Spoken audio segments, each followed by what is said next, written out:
Shalom semua saudara yang dikasihi Tuhan.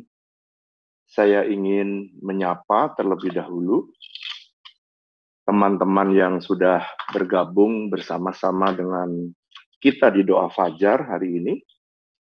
Ada di USA,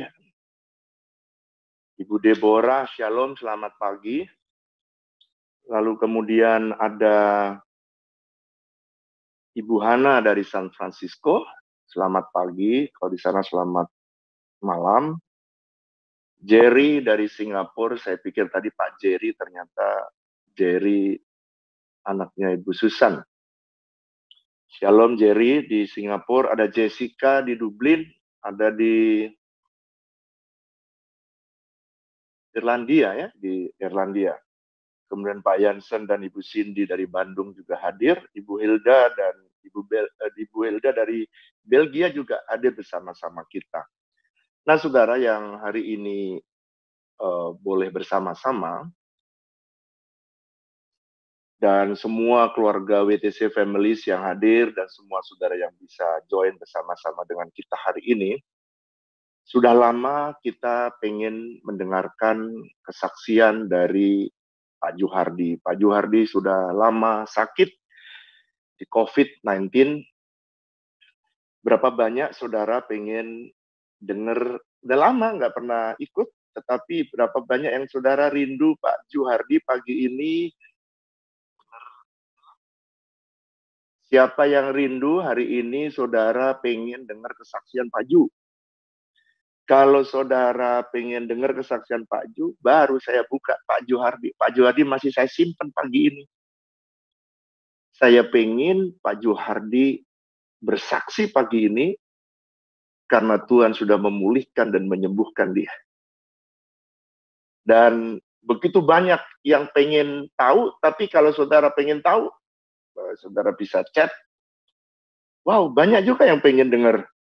Saya sudah lama kangen suaranya Pak Ju, karena dia ada di samping saya setiap doa fajar, dan sekarang dia tidak bersama-sama kita. Saudara, pagi ini agak spesial, karena Pak Juhardi bukan hanya bersaksi, tapi dia akan menyampaikan firman Tuhan bagi kita. Dan saudara, luar biasa. Kalau saudara mau, saya keluarin Pak Ju nih sekarang. Yang mau, ya saya keluarin Pak Ju. Kalau saudara siap, kalau saudara mau mendengarkan kesaksian Pak Ju yang sudah saudara lama nanti, dan saudara akan menikmati kesaksian ini. Ya, kesaksian dan juga firman Tuhan. Tapi terlebih dahulu, saya minta supaya saudara siapkan hatimu, ya siapkan dirimu, dan nanti kalau masih ada waktu, ya kita berdoa lagi, ya. Oke, mari kita dengarkan kesaksian dari Pak Juhardi. Nanti kita masuk dalam pujian penyembahan sekali lagi, lalu kemudian kita berdoa, ya.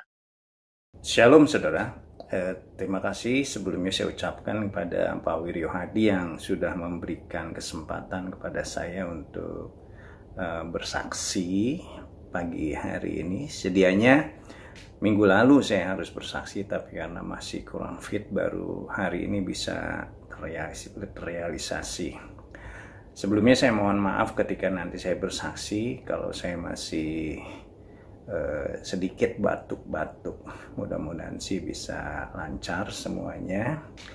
Dan kalau hamba Tuhan rasanya kurang afdol kalau kita nggak membaca firman Tuhan dulu. Karena itu saya mengajak Bapak Ibu semua kita untuk membaca firman Tuhan dalam Mazmur 38 ayat 8 sampai dengan ayat yang ke-12. Kemudian kita lompat nanti ayat ke-16. Saya mengajak Bapak Ibu yang sudah mendapatkan firman-Nya, Mazmur 38 ayat 8, untuk kita membacanya bersama-sama. Firman-Nya berkata seperti ini, sebab pinggangku penuh radang, tidak ada yang sehat pada dagingku. Aku kehabisan tenaga dan remuk redam. Aku merintih karena degup jantungku. Tuhan, Engkau mengetahui segala keinginanku, dan keluhku pun tidak tersembunyi bagimu. Ayat 11, jantungku berdebar-debar, kekuatanku hilang, dan cahaya mataku pun lenyap daripadaku. Sahabat-sahabatku dan teman-temanku menyisih karena penyakitku, dan sanak saudaraku menjauh. Ayat 16 dikatakan, sebab kepadamu ya Tuhan aku berharap, Engkaulah yang akan menjawab, ya Tuhan Allahku. Saya akan membagi kesaksian saya menjadi 3 poin. Yang pertama adalah gejala awalnya. Yang kedua adalah apa yang saya lakukan ketika saya isolasi mandiri di rumah. Dan yang ketiga tentunya kita akan sedikit merenungkan firman Tuhan yang barusan kita baca.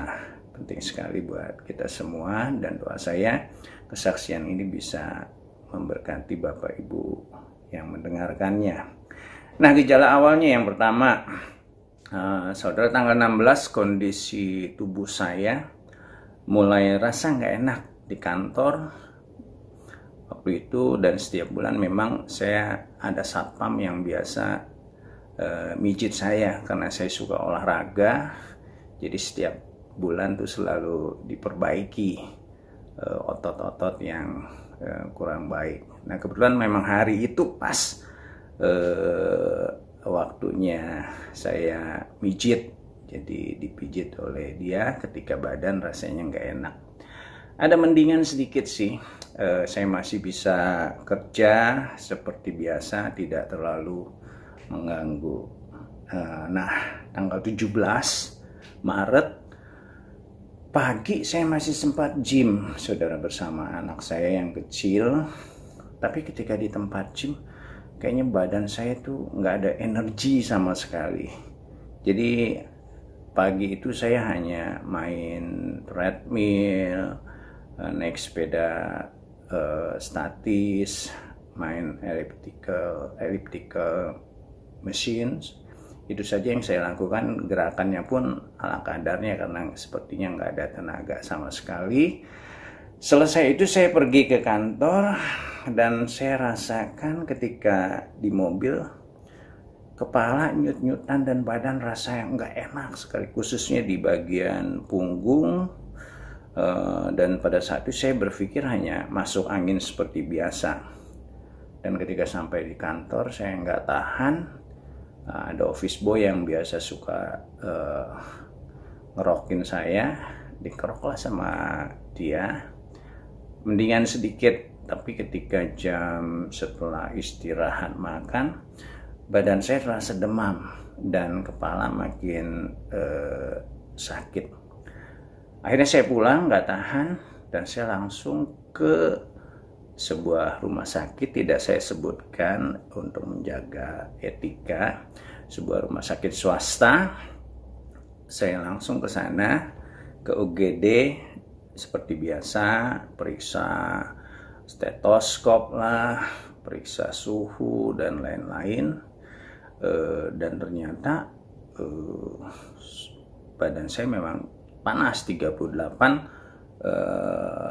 something, saudara. 38 something.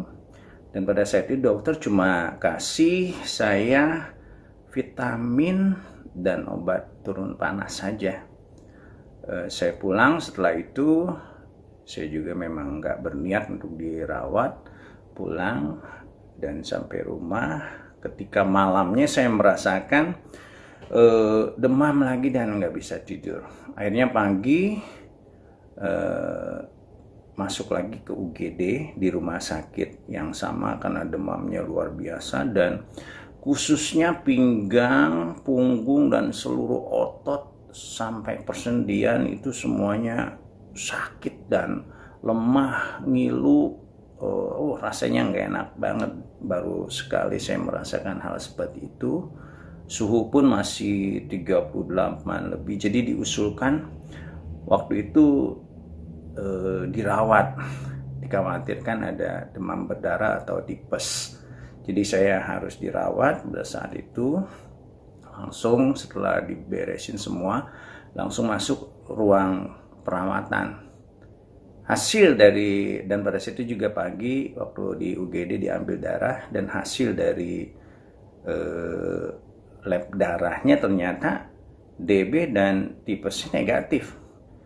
Tapi yang ada adalah leukosit, trombosit, dan limfosit semuanya rendah, jauh di bawah batas normal. Jadi saya terpaksa malam hari itu memang harus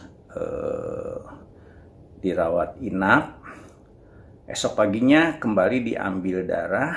Selain diambil darah juga saya harus di ronsen, saudara.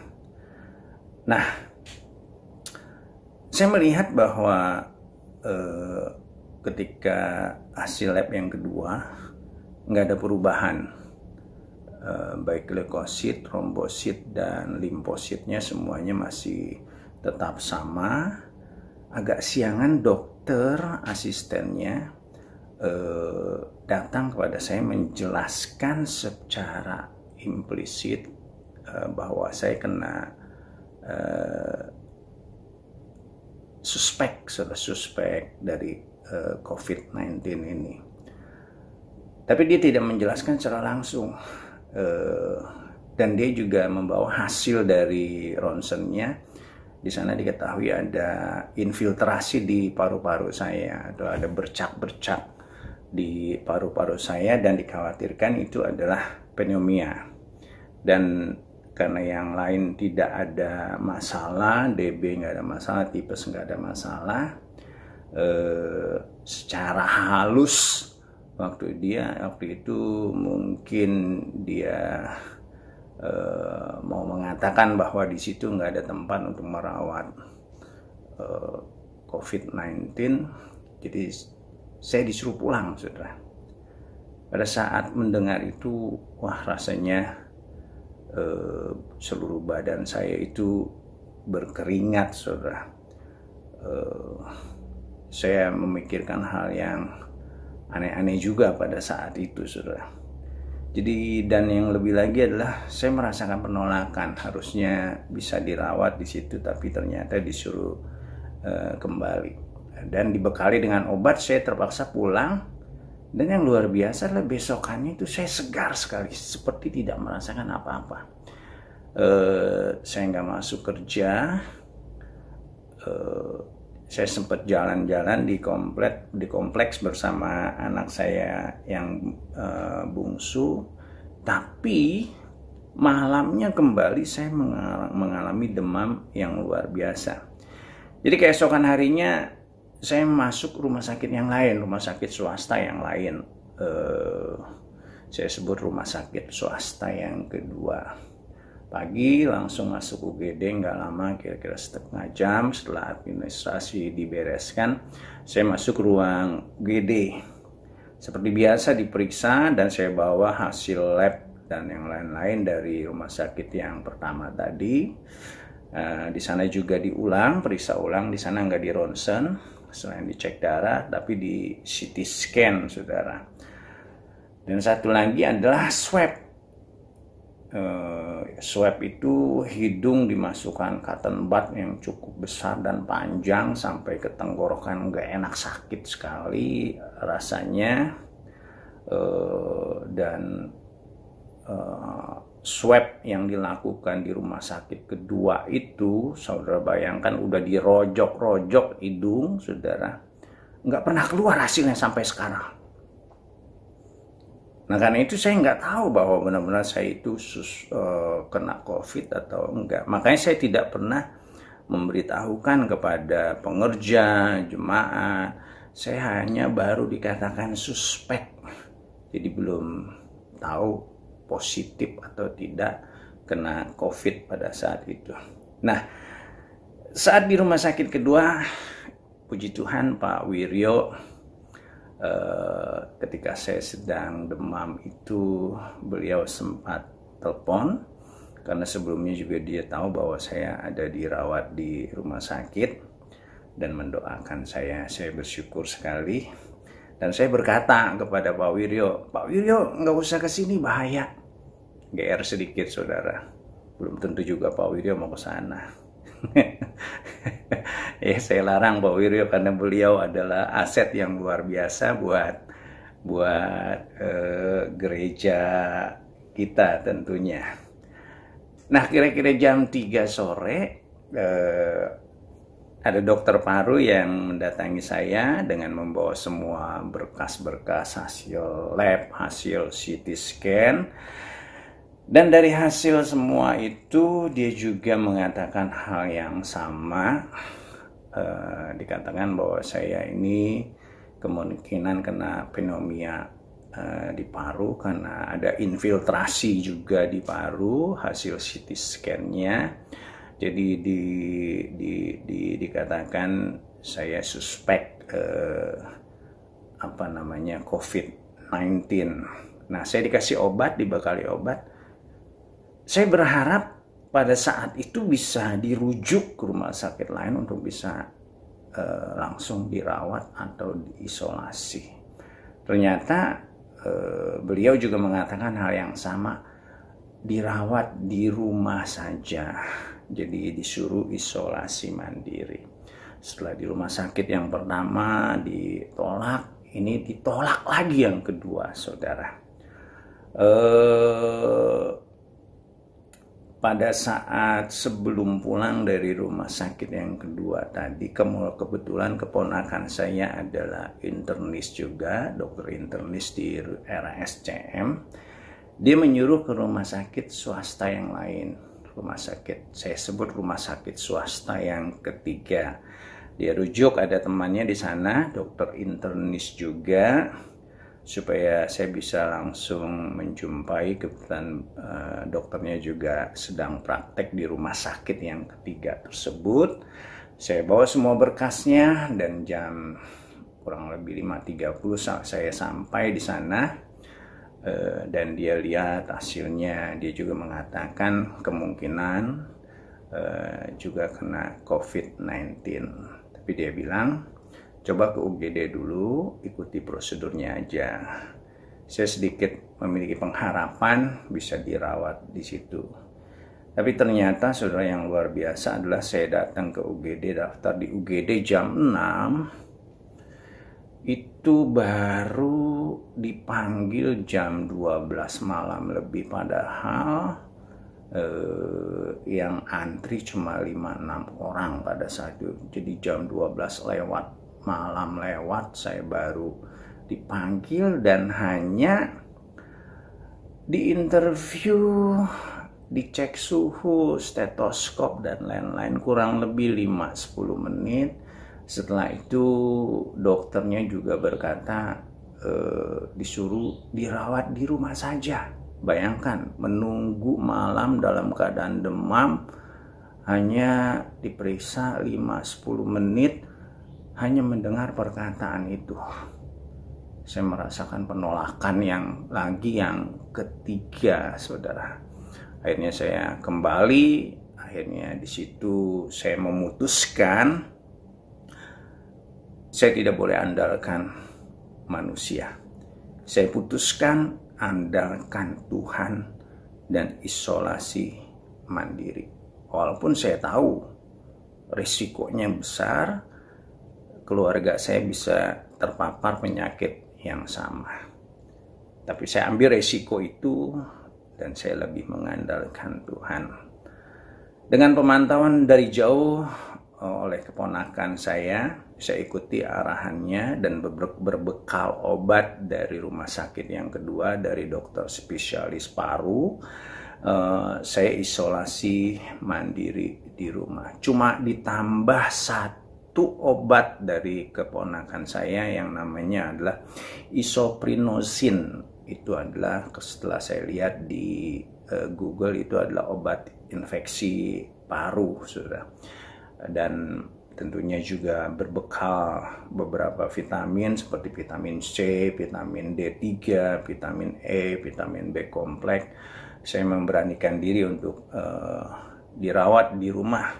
Walaupun Pak Wiryo dan tim pastoral benar-benar mengusahakan untuk saya bisa mendapatkan rumah sakit rujukan untuk bisa diisolasi di rumah sakit. Tetapi kebetulan juga waktu itu adalah rumah sakit Wisma Atlet baru buka, tapi semua saya tidak ambil dan saya tetap dirawat isolasi mandiri di rumah. Nah, itu kronologisnya, saudara, ketika saya mengalami gejala. Nah, apa yang saya lakukan di rumah? Ini yang kedua dari poin kesaksian saya. Perawatan di rumah, sejak pulang dari rumah sakit itu saya benar-benar mengisolasi diri di dalam kamar, saudara. Tidak kemana-mana, semua saya lakukan di dalam kamar. Yang saya lakukan sejak hari keempat setelah pulang dari rumah sakit, yang kedua, ketiga tadi, saudara, sampai hari yang kurang lebih hari yang ke-11, saya isolasi mandiri di rumah. Yang saya rasakan adalah demam yang begitu menyakitkan, yang bisa saya rasakan sehari itu bisa 6 kali menyerang. Dan kalau sudah demam disertai sakit kepala. Ya, repotnya sakit kepala ini walaupun demamnya sudah hilang, sakit kepalanya terus berlanjut, saudara. Dan pinggang sampai ke atas itu rasanya benar-benar sakit luar biasa. Termasuk bukan tulang-tulangnya saja, ototnya pun terasa sakit. Juga seluruh persendian yang ada di tubuh ini rasanya lemah sekali. Nggak ada tenaga. Pokoknya benar-benar kehilangan energi pada saat itu. Suara parau atau serak, dan tanpa saya sadari saya mengalami kehilangan penciuman. Saya tidak bisa merasakan penciuman, baru bisa merasakan bau, saudara, itu kurang lebih hari ke-9 atau hari ke-10 sejak tanggal 17. Saya baru bisa merasakan bau, saudara. Makan gak enak rasanya. Yang saya rasakan makanan itu kalau ada asinnya baru terasa, saudara. Makanya setiap pagi kalau istri saya tanya mau makan apa, mintanya telur ceplok pakai kecap asin. Itu yang hampir setiap pagi saya makan karena terasa, saudara. Sama satu lagi, babi panggang pasar lama, karena ada asin-asinnya terasa, saudara. Sedikit nafsu, itu yang luar biasa, saudara. Ya, pokoknya nggak enak makan, saudara. Benar-benar nggak enak makan. Makan pun saya lakukan hanya karena saya harus minum obat. Karena badan sakit, persendian sakit semua. Tidur terlentang salah, tengkurap salah, duduk salah, berdiri salah, semua posisi nggak ada yang enak. Dan yang luar biasa, rambut rontok, saudara. Udah rambut tinggal semata wayang, rontok juga, saudara. Benar-benar, saudara. Ya mungkin karena demam panas dan berat badan saya selama saya sakit turun kurang lebih 4 kilogram, saudara. Sakit banget. Kalau supir saya namanya Gatot, saudara, orang Jawa. Untuk menekankan sesuatu, ngomongnya harus belok dulu. Kalau dia berkata sakit banget, dia ngomongnya suakit. Nah, ini bukan suakit lagi, tapi suakit banget, saudara. Benar-benar sakit, nggak enak rasanya. Saya nggak bermaksud menakut-menakutkan, tetapi hanya ingin membuat lebih serem aja, saudara. Ya, memang nggak enak banget, saudara, sakit ya. Nah, ada beberapa senjata yang saya selalu pakai di rumah ketika saya mengisolasi diri. Yang pertama adalah termometer, saudara. Ini saya pakai sehari bisa 20 kali untuk mengukur suhu saya. Kalau dia bisa ngomong, dia mungkin ngomong, ampun, bau acem, karena ini ditaruhnya di ketek, saudara. Yang kedua adalah oximeter, saudara. Ini untuk mengukur kadar oksigen di dalam darah. Normalnya, kalau orang normal 95 sampai 100. Untung saya masih di batas bawahnya, kira-kira 95, saudara. Dan itu pun sudah mengganggu sekali. Kalau saya bergerak, banyak bergerak, saya ngap, saudara. Ngepel, ngap, saudara. Ganti spray semua harus sendiri. Setelah itu ngap, saudara. Nafas ngos-ngosan, saudara. Nggak enak banget, saudara. Saya terbiasa olahraga, pernafasan masih cukup baik, saudara. Tapi untuk antisipasi, kakak ipar saya juga menyediakan satu tabung oksigen besar bersama instalasinya untuk antisipasi saya. Kadang-kadang istri saya suka tanya ketika saya melihat sedang ngos-ngosan gitu, itu kenapa nafas? Kok goyang-goyang dadanya?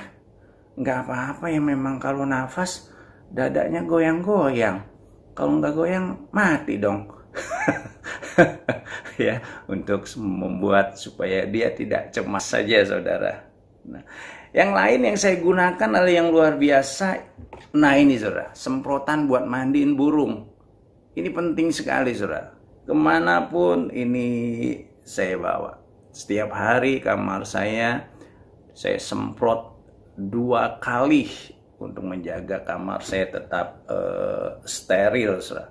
Kalau saya harus keluar ruangan, saudara, saya bawa semprotan ini.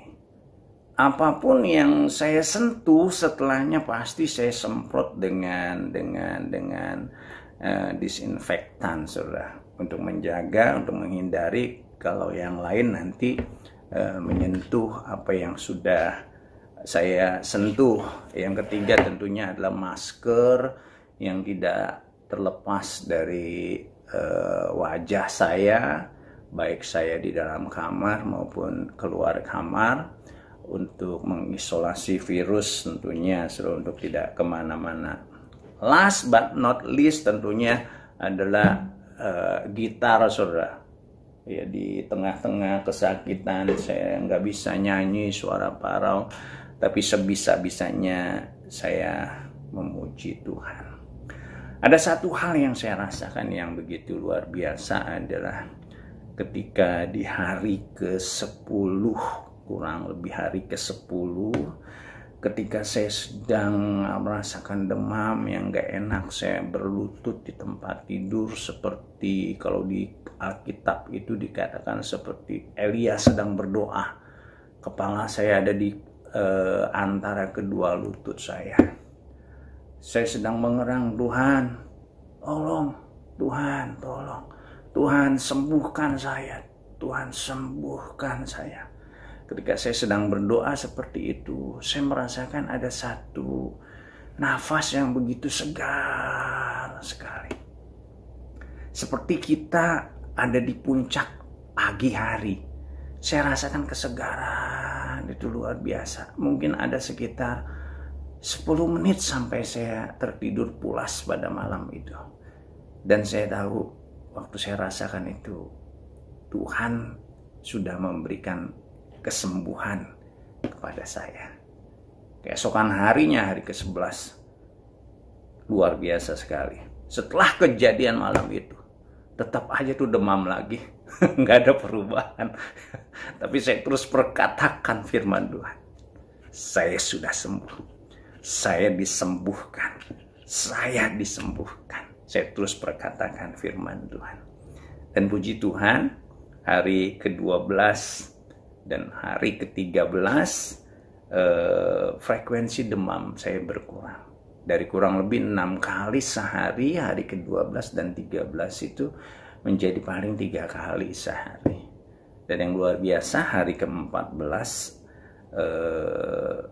demam hilang. Dan suhu juga sudah hampir normal, hampir selalu di bawah 37, 36 point something, seperti itu. Belum normal sekali, tapi benar-benar saya tidak rasakan demam lagi. Nah, atas arahan keponakan saya sempat 2 kali cek darah, dan ronsen lagi di Prodia untuk supaya lebih enggak birokrasi, saya ke Prodia. Dan luar biasa, paru-paru sudah mulai bersih, infiltrasinya berkurang, belum bersih banget tapi sudah mulai bagusan. Hari ke-15 sampai hari ke-21 badan, suara mulai lebih baik, suhu juga sudah hampir normal, sakit kepala, demam sama sekali tidak saya rasakan, tinggal batuk-batuk. Sampai sekarang masih batuk. Tapi puji Tuhan, kesaksian saya nggak batuk. Mudah-mudahan besok udah nggak batuk lagi, saudara. Nah, tanggal 7 April atau hari yang ke-21, saya ke RSCM Kencana karena hasil swab di rumah sakit yang kedua nggak pernah keluar. Jadi saya ke sana, daftar langsung di RSCM Kencana, tes swab, dan tanggal 9 di info luar biasa. Hasilnya masih positif, saudara. Disitulah saya baru tahu memang saya benar-benar kena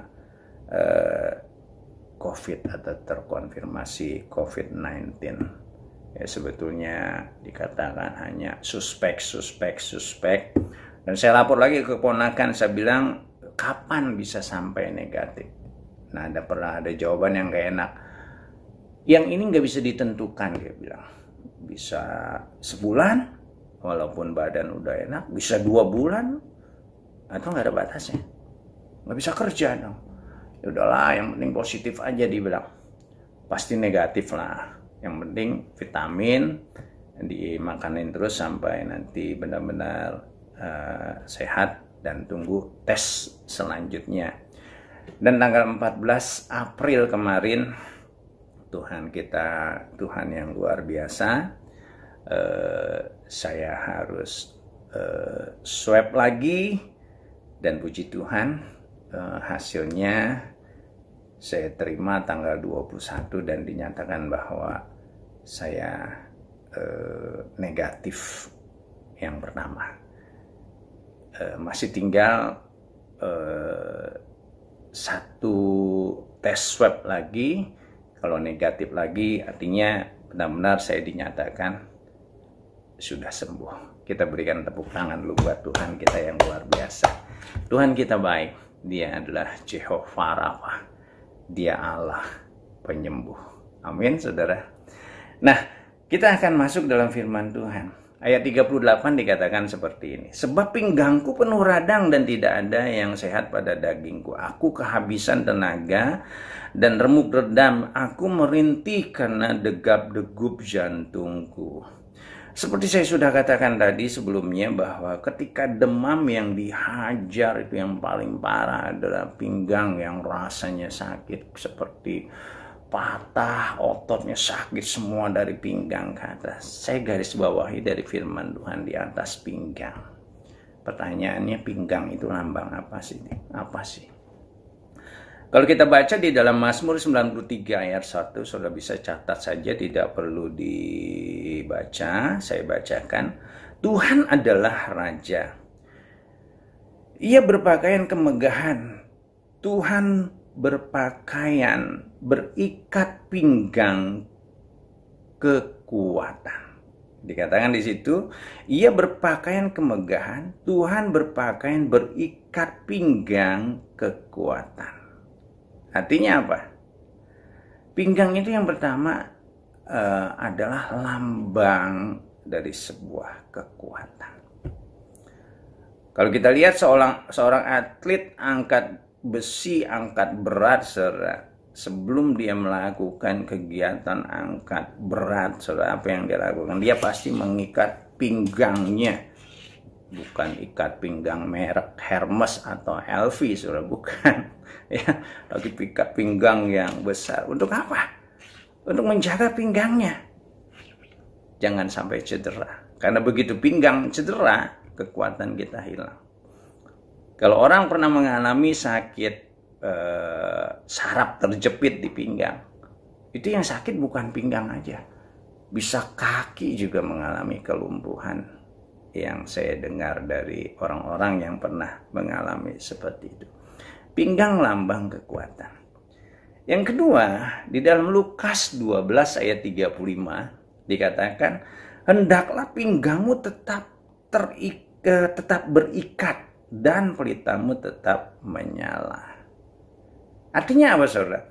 Yang kedua ini, saudara, dalam kehidupan bangsa Israel, kita tahu baju mereka itu baju kayak baju daster, saudara, zaman dulu ya, zaman Israel kuno, saudara ya, zaman Israel waktu zaman perjanjian baru, kayak daster, saudara.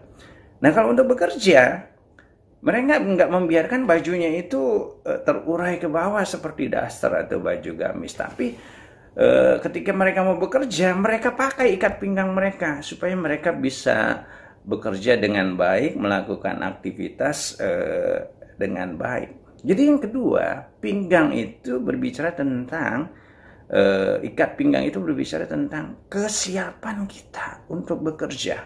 Nanti akan saya sampaikan lebih lanjut. Yang ketiga, dalam Efesus 6 ayat yang ke-14, jadi berdirilah tegak, berikat pinggang kan kebenaran dan berbaju jirah kan keadilan. Paulus memberikan analogi senjata pemerangan rohani itu seperti tentara Romawi dengan perlengkapan senjatanya. Salah satu yang dipakai untuk berperang adalah ikat pinggang.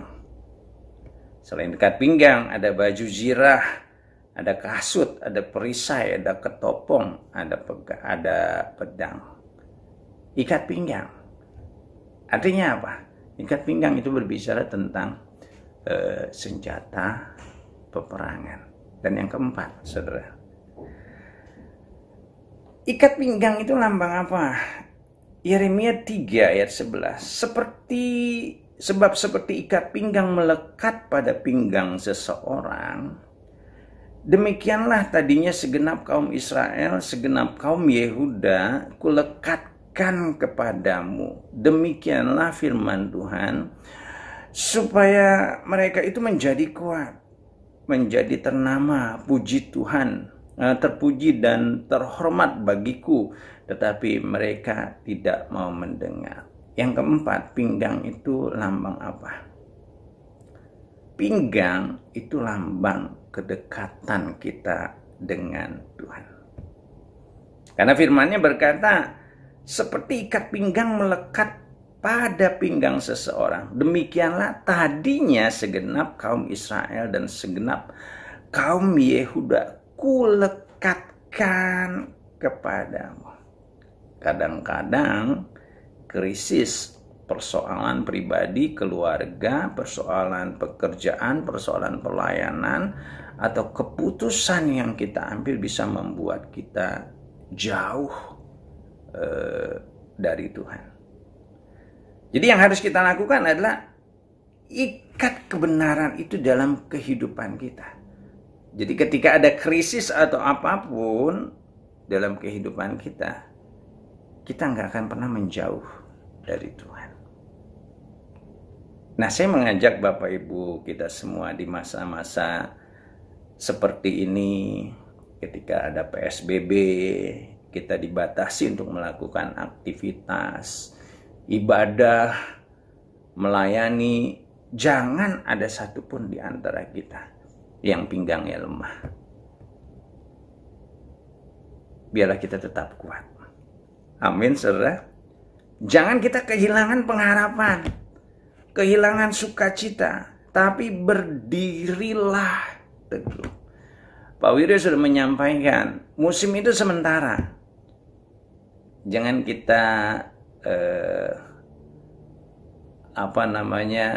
selesaikan dengan cara-cara yang permanen. Kita lewati musim ini bersama-sama dengan Tuhan, supaya kita tetap kuat. Firman Tuhan berkata, hendaklah engkau kuat. Kuat di dalam Tuhan. Kuat di dalam kekuatan kuasanya. Jangan ada satupun di antara kita yang lemah. Yang kedua, tetap kerja. Artinya apa yang bisa kita lakukan, kita lakukan. kita bisa tetap melayani. Ini kesempatan untuk kita menabur. Kita memperhatikan orang-orang yang lemah. Kita bisa menjadi berkat buat yang lain, saudara. Banyak hal yang bisa kita lakukan dalam masa-masa seperti ini.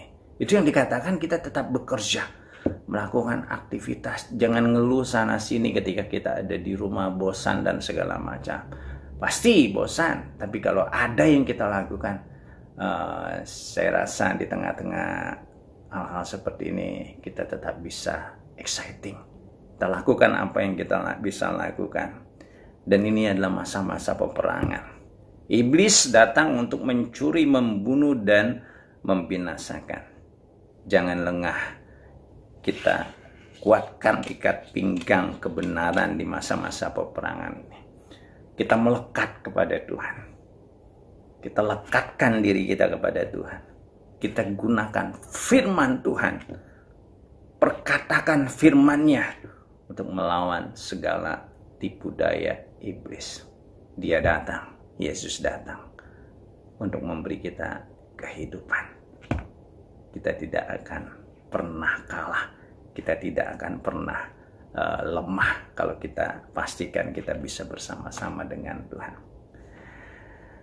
Dari Mazmur 38, itu yang pertama, ikat pinggang. Yang kedua, saudara, Mazmur 38 ayat 11. Jantungku berdebar-debar, kekuatanku hilang, dan cahaya mataku pun lenyap daripadaku.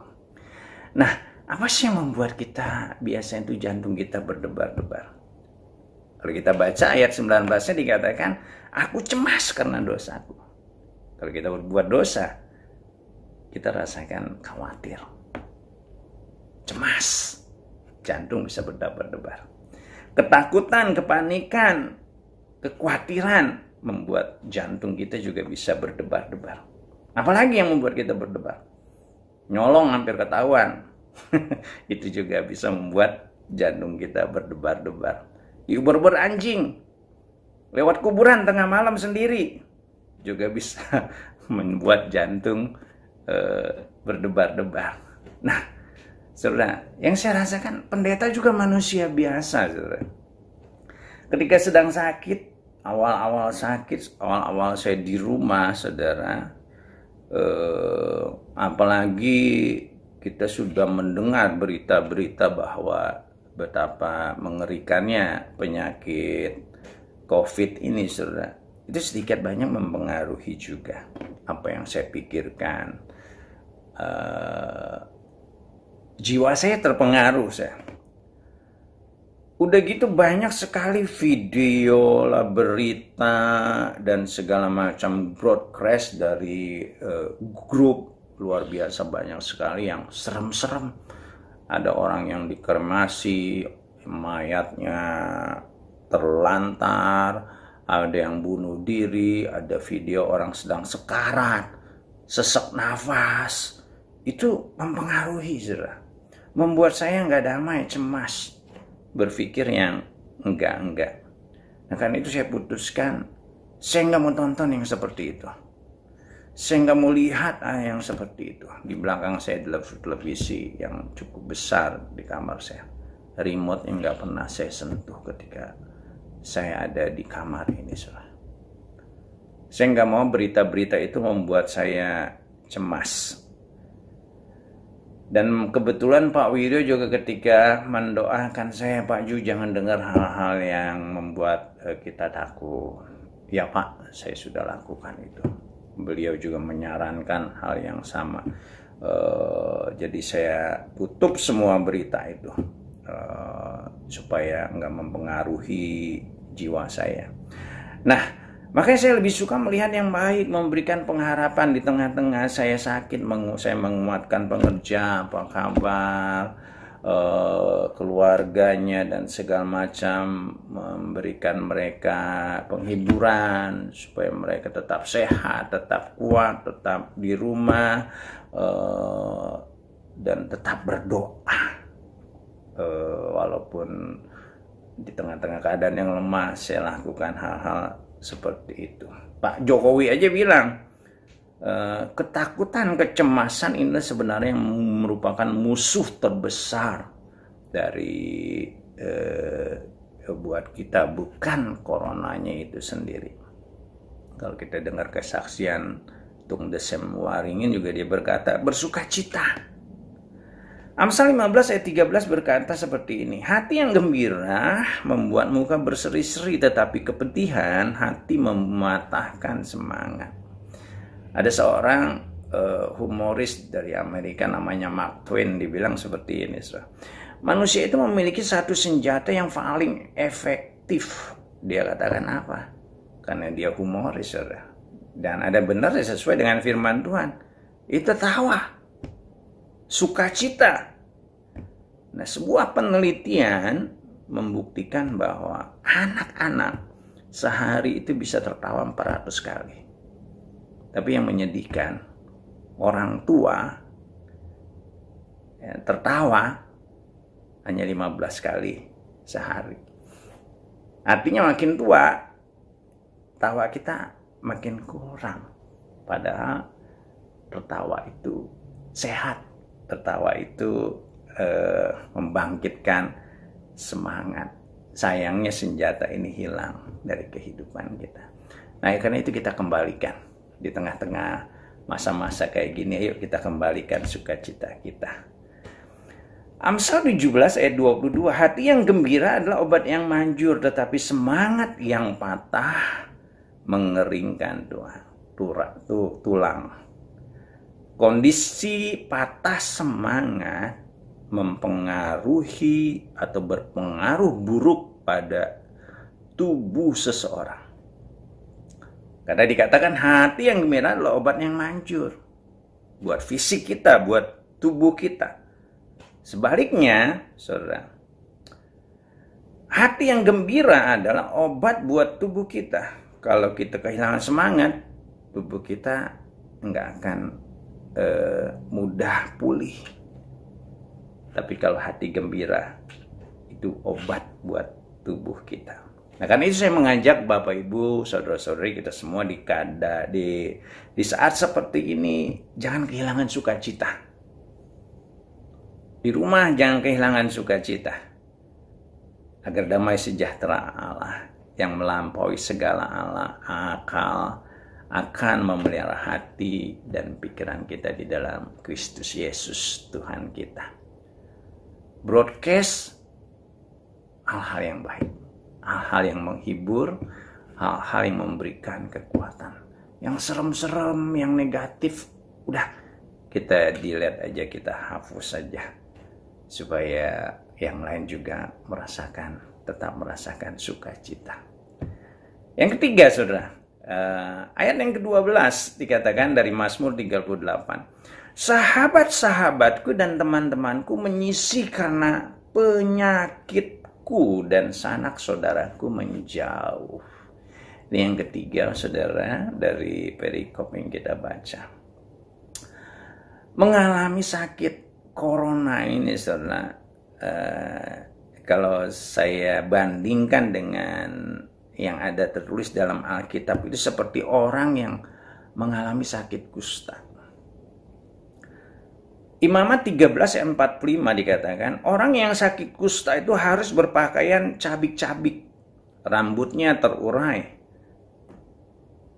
Dan lagi ia harus menutupi mukanya sambil berseru-seru najis.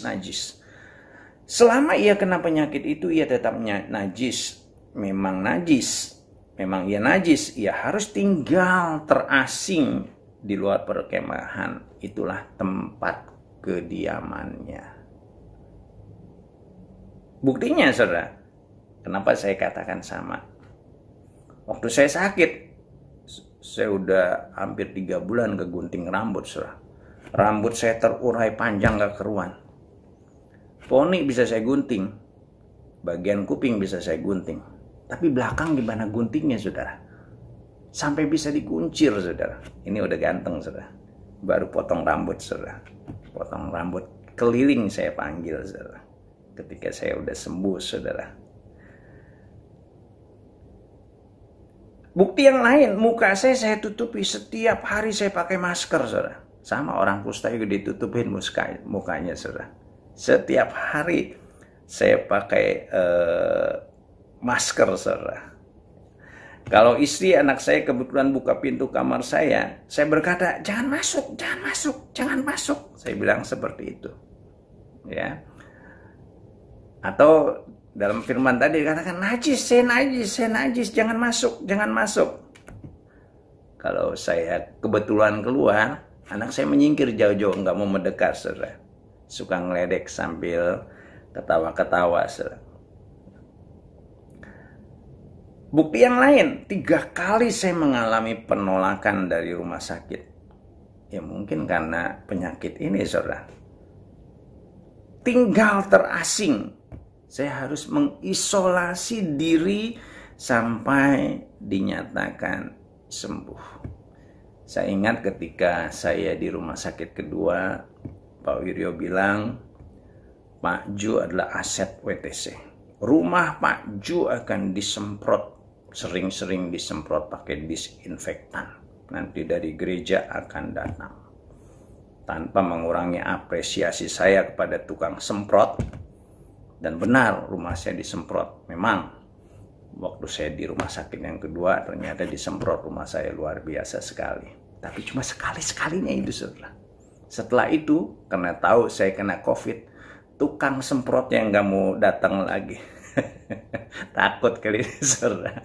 Takut tertular kusta, saudara. Tapi saya nggak kehilangan akal, saudara. Saya panggil supir saya yang setia, Gatot namanya, saudara. Dia memainkan perannya dengan baik, kayak bintang film koboi, saudara. Bajunya saya kasih baju kaos tangan panjang, topinya pakai kantong kresek. Senjatanya bukan senapan atau pistol, tapi senjatanya adalah semprotan burung. Kiri kanan 2 dia pegang, saudara. Dia semprot rumah saya. Becek di mana-mana, basah di mana-mana. Tetapi yang penting sehat, steril, saudara. Ya, luar biasa sopir saya, saudara. Ya. Nah, yang saya mau sampaikan adalah sekalipun manusia menjauh, kita terasing sendirian. Saya mau katakan bahwa Tuhan ada bersama-sama dengan kita. Tuhan ada di kamar saya. Tuhan ada di rumah saya. Saya bersyukur punya istri, anak-anak, walaupun mereka bisa tinggal di rumah saya yang lain, saudara, rumah kami yang lain, tapi mereka tetap mengambil resiko untuk tinggal bersama-sama dengan saya, dengan segala apapun yang mereka harus hadapi, saudara. Saya bersyukur juga punya gembala, punya teman-teman pengerja, semuanya teman-teman sepelayanan yang saya tahu walaupun nggak serumah, saya tahu mereka tetap memperhatikan, tetap bersama-sama, tetap mendoakan, yang pasti sampai kepada saya doa-doa mereka. Dan di masa-masa PSBB seperti ini, ketika kita diasingkan di rumah, harus bekerja di rumah, diasingkan dari saudara-saudara kita, teman-teman kita, dari pertemuan-pertemuan ibadah kita, janganlah kita batasi hubungan kita dengan Tuhan. Tuhan gak pernah mengasingkan kita. Dia ingin dekat dengan kita. Walaupun pemerintah membatasi, tapi kita bisa tetap berhubungan. Puji Tuhan ada teknologi yang luar biasa untuk kita tetap bisa terkoneksi walaupun tidak secara langsung, tapi kita bisa tetap terkoneksi dengan baik satu dengan yang lain. Mari kita saling menguatkan satu dengan yang lain, jangan putus hubungan. Ya, kita ingat saudara-saudara kita, say hello, say apa kabar, saling memberikan kekuatan, doa, penghiburan, semangat kepada yang lain. Itu yang saya mau ajak kepada saudara dan saya, kita semua. Dan yang terakhir, saudara, yang keempat, dikatakan ayat 16, Sebab kepadamu ya Tuhan, aku berharap Engkaulah yang akan menjawab, ya Tuhan Allahku. Saya mengajak kita semua yang keempat, jangan andalkan manusia dan kekuatannya, karena terkutuk, tapi andalkan Tuhan. Kita akan diberkati. Di musim yang seperti ini, daun kita akan tetap tetap hijau. Kita tidak akan khawatir dalam tahun-tahun yang kering, dan kita tidak akan berhenti untuk menghasilkan buah. Sekali lagi, jangan andalkan manusia, tapi kita harus andalkan Tuhan. Karena saya terlalu tahu Tuhan kita adalah Tuhan yang turut bekerja di dalam segala sesuatu untuk mendatangkan kebaikan buat anak-anaknya yang percaya kepada Dia. Kalau saya flashback sedikit, saya juga melihat turut campur tangan Tuhan. Sebelum sakit, saya baru beli vitamin C. Sebelum sakit, saya titip beli masker dan segalanya, saudara. Ada yang memberikan, cici saya memberikan vitamin B kompleks. Teman saya baru aja memberikan vitamin D3, dan ternyata itu semua saya butuhkan ketika saya sakit. Artinya ada turut campur tangan Tuhan. Sebagai penutup, saran saya sekali lagi, stay home, stay safe, stay healthy, and stay prayer. Ikuti anjuran pemerintah, kita bantu pemerintahan yang ada. Ini kesempatan kita buat menabur, memperhatikan banyak orang yang susah. Gunakan masa-masa seperti ini untuk kita membangun kembali keluarga kita satu dengan yang lain, hubungan yang rusak. Ayo kita perbaiki di masa-masa seperti ini. Jangan broadcast atau menyebarkan berita-berita yang buruk, tapi broadcast berita-berita yang baik. Dan yang terakhir, jangan takut. Saya rasa itu saja kesaksian saya. Terima kasih. Tentunya sekali lagi Tuhan Yesus memberkati. Semangat. Haleluya. Puji Tuhan.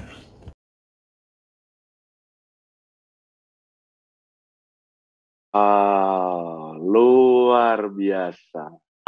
Saudara pasti diberkati dengan kesaksian dari Pak Ju, bukan? Saya lihat bagaimana luar biasa Tuhan menyembuhkan Pak Ju dengan cara yang ajaib, cara yang dahsyat. Nah,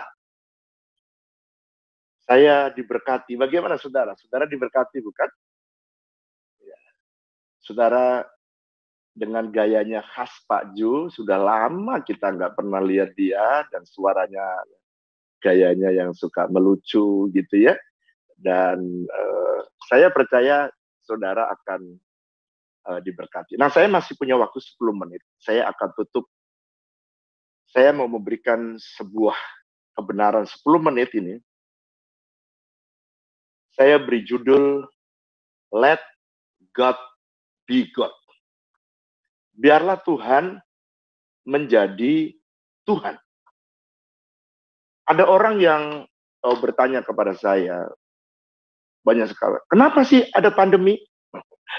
Ada yang, kenapa sih di tengah pandemi Pak Ju disembuhkan? Kenapa ada pendeta yang meninggal? Oh, saudara, banyak yang saudara dan saya tidak bisa jawab. Oleh karena itu pagi ini kita bersyukur karena masih banyak, saya dengar kesaksian banyak sekali jemaat yang kena COVID-19 disembuhkan. Pak Juardi hari ini saya dorong dia terus dalam doa, saya kuatkan dia, dan satu hari ini dan saudara mendengar bagaimana Tuhan menyembuhkan dia secara ajaib. Nah, saudara, ada banyak hal yang tidak bisa kita jawab. Oleh karena itu, saudara dan saya harus berkata begini, biarlah Tuhan. Yang kita tidak bisa jawab adalah Tuhan.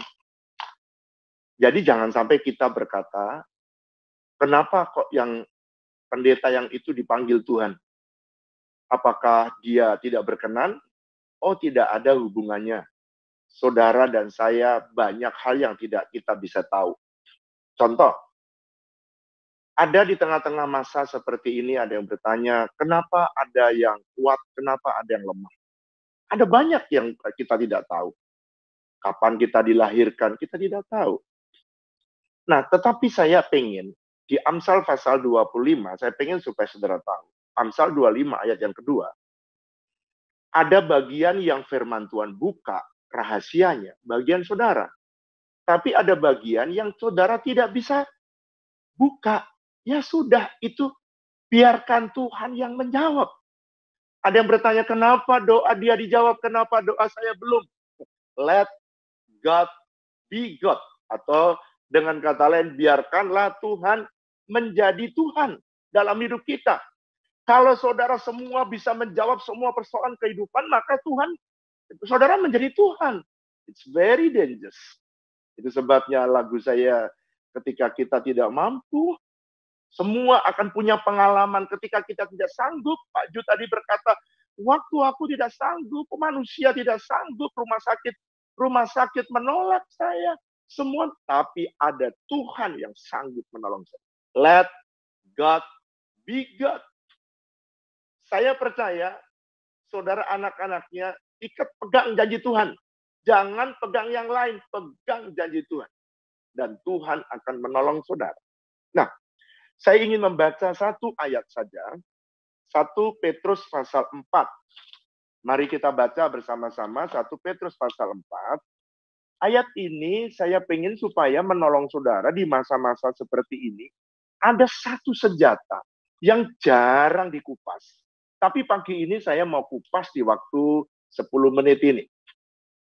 1 Petrus pasal 4 ayat yang pertama saya baca ya. Jadi karena Kristus telah menderita penderitaan badani, kamu pun harus membersenjatai dirimu dengan pikiran yang demikian.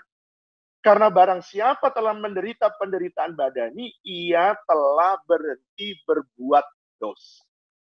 Wow. Jadi ada satu perlengkapan atau senjata rohani yang saudara dan saya harus miliki. Ya, ketopong keselamatan, perisai iman, kasut kerelaan. Tetapi ada satu yang tidak tertulis di dalam Efesus pasal yang ke-6, yakni ada di dalam 1 Petrus pasal 4, yaitu rela menderita. Saya pengen, saudara, perhatikan ini. Saya pengen, ada orang bertanya, kenapa murid-murid Yesus matinya disalib? Ada yang matinya disalib terbalik. Kenapa ada yang digoreng? Kenapa ada yang dikulitin? Kenapa ada yang diasingkan? Saudara dan saya memang tidak semuanya ditunjuk Tuhan jadi martir. Sekalipun saudara pengen jadi martir, kalau saudara tidak waktunya atau tidak dipilih Tuhan jadi martir, ya nggak bisa jadi martir. Setiap kita punya panggilan masing-masing. Tetapi saya pengen di tengah seperti ini, mari kita punya kekuatan. Mari lengkapi diri kita untuk rela menderita. Saya sering cerita, saya mengalami dalam hidup ini 3 kali masa krisis yang besar dalam hidup saya. Tapi ayat apa yang menguatkan saya? Ayat ini. Yaitu 1 Petrus pasal 4 ayat 1. Yang berkata, mari lengkapi dirimu dengan rela menderita. Kalau saudara mengalami penderitaan, di tengah krisis ada penderitaan yang saudara tanggung, saudara jangan mengeluh, jangan menyalahkan Tuhan. Dan saudara bagianmu adalah memperlengkapi diri rela menderita. Wow. Kalau orang sudah rela menderita, itu santai waktu menderita, saudara. Di tengah krisis santai aja. Karena memang kita, perhatikan ya, siapa yang mau mengikuti Yesus, Yesus pernah sampaikan ada 3 syarat. Siapa yang mau mengikuti Yesus, dia harus menyangkal dirinya. Perhatikan. Yang kedua, memikul salib. Ada orang yang berkata, kenapa harus menderita? Tidak selamanya saudara menderita. Tapi saudara harus persiapkan dirimu rela menderita. Kadang-kadang memikul salib juga menderita. Kadang-kadang kita punya keinginan yang tidak dikabulkan Tuhan juga penderitaan. Kadang-kadang kita pengen melakukan sesuatu tapi bertentangan dengan firman Tuhan dan kita harus sacrifice kita punya. Dan kerelaan menderita untuk hidup dalam kebenaran, itulah yang menjadi senjata yang kuat. Ayub adalah pribadi yang kuat menderita. Kenapa? Karena dia rela menderita. Kalau orang tidak rela menderita, dia berpikir bahwa ikut Tuhan itu tidak ada masalah. Siapa yang bilang? Gak ada jaminan. Tuhan tidak pernah berjanji langit selalu biru. Tapi yang dia janji waktu gelap, ada Tuhan di sana. Tuhan tidak pernah berjanji bahwa jalan selalu rata. Nggak pernah. Itu sebabnya, tetapi yang dia janji adalah waktu jalan tidak rata pun Tuhan ada di sana. Bahkan ketika saudara jalan di tengah becek, di tengah persoalan yang berat sekalipun, Tuhan ada di sana. Makanya saudara pernah lihat ilustrasi ada tapak yang tadinya 4, tiba-tiba tapaknya 2. Lalu orang berkata gini, Tuhan, kok tidak ada bersama aku lagi? Itu buktinya tapaknya tinggal 2. Tuhan berkata, nak, kamu itu salah pikir. Salah. Saudara pernah lihat gambar yang tadinya 4, tiba-tiba di ujung tinggal 2. Saudara tahu kenapa tinggal 2? Bukannya Tuhan meninggalkan saudara. Justru kadang-kadang di tengah penderitaan, engkau tidak mampu, tapi karena kau sudah persenjatai dirimu rela menderita, maka Tuhan tahu apa yang kekuatanmu. Dia tidak akan pernah memberikan ujian, pencobaan melebihi kekuatan saudara. Itu sebabnya pada waktu saudara rasanya tidak mampu, maka Tuhan gendong saudara. Makanya kakinya tinggal 2. Kalau saudara merasa Tuhan tidak menyertai saudara, kalau saudara merasakan bahwa Tuhan meninggalkan saudara, itu salah besar. Sebenarnya waktu saudara merasakan seperti itu, sesungguhnya Tuhan sedang menggendong saudara. Coba mari berubah.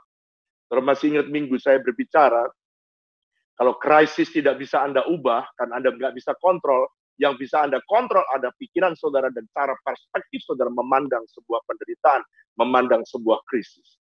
Jadi setiap kali saudara tidak mampu, jangan pernah berpikir bahwa Tuhan tidak bersama dengan saudara. Sesungguhnya Tuhan bersama dengan saudara, dan justru waktu seperti Anda merasa tidak bersama dengan Tuhan, itu waktunya Tuhan menggendong saudara. Saudara, di dalam perjanjian baru, itu tadi murid-murid Yesus. Perjanjian baru, ada Stefanus yang mati. Kenapa sih Pak? Ada orang yang seperti Paulus tidak diizinkan mati seperti Stefanus? Paulus sudah bersiap untuk mati dia. Dia siap untuk dibunuh, siap untuk menderita. Tapi nggak mati, dibunuh di Yerusalem dia. Tapi Stefanus, dia mempunyai kasih karunia sebagai martir. Walaupun dia dirajam, dia melihat kemuliaan Tuhan. Gak rasa lagi penderitaan sebagai penderitaan, karena dia melihat kemuliaan yang demikian, yang kemudian itu jauh lebih besar daripada penderitaan yang kita alami. Oleh karena itu, saudara, perhatikan, sikap seperti ini, saudara itu udah kalau rela menderita, itu rela mati anytime. Orang yang berani mati, nggak mati-mati kok, saudara. Belum tentu. Jadi ada yang saudara nggak bisa jawab. Kenapa kok Stefanus yang begitu percaya kepada Tuhan Yesus dilempari batu kok akhirnya mati, Pak? Ya. Itu keputusan Tuhan. Let God be God. Jangan saudara yang jadi Tuhan. Tetapi saudara, ada orang yang pasti mati. Kalau Anda membaca Daniel pasal 3 ayat 10. Sadra, Mesa, dan Abednego. Dia sudah siap mati. Dilempar di dalam dapur perapian dan dinyalakan 7 kali lebih dahsyat. Itu cuma di kepalanya tuh, gua pasti mati. Ada orang yang sudah siap mati, dia rela menderita, bahkan dia rela mati. Kalau bukan waktunya Tuhan, no. Aku tidak mau kamu mati supaya menunjukkan kemuliaan-Mu. Ya, itu keputusan Tuhan. Makanya Sadra, Mesa, dan Abednego dia berkata, aku percaya bahwa Tuhanku sanggup menolong aku. Sekalipun aku ada di dalam dapur perapian, kalau Tuhan mau menolong aku, dia pasti sanggup menolong aku. Tapi dia bilang, kalau Tuhan tidak menolong aku, ya ini 1 Petrus pasal 4. Tapi kalau Tuhan tidak menolong aku, dan aku harus mati dalam dapur perapian, Bagiku jauh lebih baik aku tetap setia sampai garis akhir daripada aku harus menyembah patung yang Tuhan buat. Wah, saudara bisa bayangkan nggak? Di saat itu keputusan Tuhan juga bisa mati, bisa keputusan. Tapi keputusan di dalam Sadrak, Mesakh, dan Abednego kalau masuk itu pasti mati. Pasti mati. Udah siap mereka mati. Tapi kalau bukan martir, kalau saudara memang bukan mendapatkan kasih karunia untuk martir, jangan pernah berpikir itu. Tapi siapkan dirimu, jangan pernah pengen mati. Wah Tuhan, ini resesi ini. Ini Tuhan, ini krisis nih. Oh cepat mati lebih baik nih. Nggak mikirin utang nih Tuhan. Jangan. Kadang-kadang nanti ada cerita-cerita yang lain. Kadang-kadang Tuhan izinkan sekalipun Anda sudah siap menderita, belum tentu menderita. Tapi kalau Anda siapkan dirimu, rela menderita, waktu penderitaan datang, yang lain mengalami kesulitan, Anda tetap tegar, Anda tetap kuat, dan Anda tetap cinta Tuhan. Saya berdoa kesaksian Pak Ju tadi menguatkan saudara. Dia tetap cinta Tuhan. Sekalipun anak istrinya tidak diizinkan masuk, dia sepertinya diasingkan. Gembalanya mau datang saja, dia bilang, jangan Pak, padahal belum tentu COVID. Jangan, udah ada suspek. Saya tidak mau Bapak datang, doakan saja dari rumah. Saudara imannya besar sekali. Dan anak saya ini rela dia menderita. Saya berdoa, mari lengkapi dirimu rela menderita. Supaya kalau penderitaan datang, kita tidak pernah mengeluh, tapi deklarasikan firman Tuhan. Bahkan Rasul Paulus, saya mau mengutip yang ayat terakhir. Filipi pasal 1, ayat 21-22. Dia berkata gini, Paulus itu udah siap mati, tetapi dia di penjara, nggak mati-mati. Dia dipukulin, nggak mati-mati. Sudah seperti mati, ternyata hidup lagi. Dan dia punya keputusan, dengarkan ini. Filipi 1 ayat 21 berkata, kalau aku hidup harus memberi buah. Tapi kalau aku mati, itu adalah keuntungan. So, saudara sekarang, kalau saudara sedang masih hidup, mari kita melayani Tuhan habis-habisan. Supaya kesempatan kita pakai, tapi kalau Tuhan izinkan kita dipanggil Tuhan, tugas kita sudah selesai. Mahkota menanti kita di surga. So hari ini saya pengen tidak ada saudara yang bertanya kenapa dia menderita, kenapa dia bebas, kenapa dia sembuhkan, kenapa dia mati, kenapa dia sakit, kenapa dia tidak terkena COVID. Semua ada dalam penentuan Tuhan. Dan biarkan Tuhan yang mengajar kita, let God be God. Saudara, saya lagi banyak pertanyaan. Kalau saudara mau, ada banyak pertanyaan. Setiap kali saya khotbah, saya suka bilang gitu. Tuhan berbicara, Tuhan mengarahkan kita begini, begitu, begitu. Ada yang bertanya, Pak, apakah kita semua itu bisa nggak sih mendengar suara Tuhan? Kayak seperti Bapak, seperti Maria mendengar malaikat datang. Bisa nggak sih semua kita itu mendengar suara Tuhan? Kalau saudara pengen, saya membahas itu pada next berikutnya doa fajar. Saya pengen bahas doa fajar berseri supaya saudara bisa dapat bahwa Tuhan itu, kalau kau bisa, saya pengen lihat di chat, Pak, aku pengen dibahas bagaimana mendengar suara Tuhan. Sebab ada banyak yang pengen tahu, struggle, bagaimana dia, kalau saya lihat kalau Bapak itu setiap kali ada keputusan yang harus diambil, pasti Tuhan berbicara. Nah, gimana sih Pak? Saya kan nggak bisa mendengar. Nah, saya mesti cerita nanti apa adanya kalau punya waktu. Nah, saya akan bahas nanti kalau saudara mau. Dulu saya pernah pada waktu gereja ini mulai, tapi mungkin sudah 10 tahun saya tidak pernah membahas itu. Tetapi kalau memang saudara memerlukannya, saya akan bahas supaya saudara di tengah krisis seperti ini, saudara bisa dengar suara Tuhan, dengar arahannya, dan keputusanmu itu tepat, akurat, dan menyenangkan hati Tuhan. Oke? Nah, saya lihat nih. Oh, mau Pak.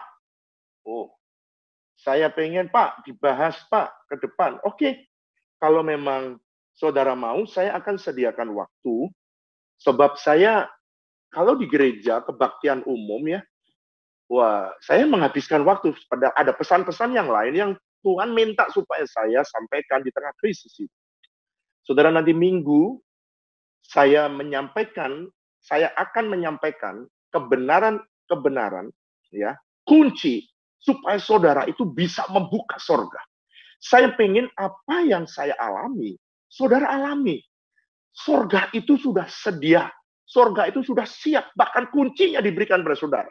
Besok saya akan bicara kingdom principle to overcome crisis. Saya akan berbicara di hari Minggu, ada kunci, ada rahasia yang Tuhan sediakan bagimu. Dan saya pengen nanti step by step membagikan ini kepada saudara. Dan kalau memang saudara mau saya berbicara tentang mendengar suara Tuhan, saya akan spend waktu di doa fajar seperti ini. Karena saudara orang yang rindu Tuhan, saya yakin saudara lah yang pertama kali harus menerima kebaikan Tuhan, mendengar suara Tuhan.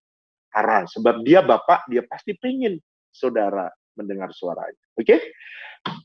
Baiklah, terima kasih untuk semua teman-teman, semua saudara di Bandung, di luar negeri, dan di WTC Families, dan dimanapun WTC Families berada. Dan hari ini saya pengen tutup di dalam doa. Mari kita berdoa. Bapak, kami bersyukur, kami berterima kasih hari ini kami dikuatkan. Kalau kami mengalami persoalan, kalau kami menghadapi penderitaan, kami menghadapi persoalan, kami menghadapi tantangan, kami menghadapi krisis, ajari kami supaya kami rela menderita. Kami berdoa supaya Engkau menolong kami di masa-masa yang sukar. Dan Tuhan, minggu-minggu berikutnya, kalau Kau ingin supaya umat-Mu bisa mendengar suara-Mu, aku berdoa, siapkan mereka, siapkan hati mereka, supaya mereka mudah mendengar suara Tuhan dan mudah mengerti isi hati Tuhan. Aku berdoa, Tuhan berbicaralah kepada kami. Berkata-katalah kepada kami. Kami siap dilatih oleh Tuhan. Kuatkan umat-Mu dimanapun mereka berada.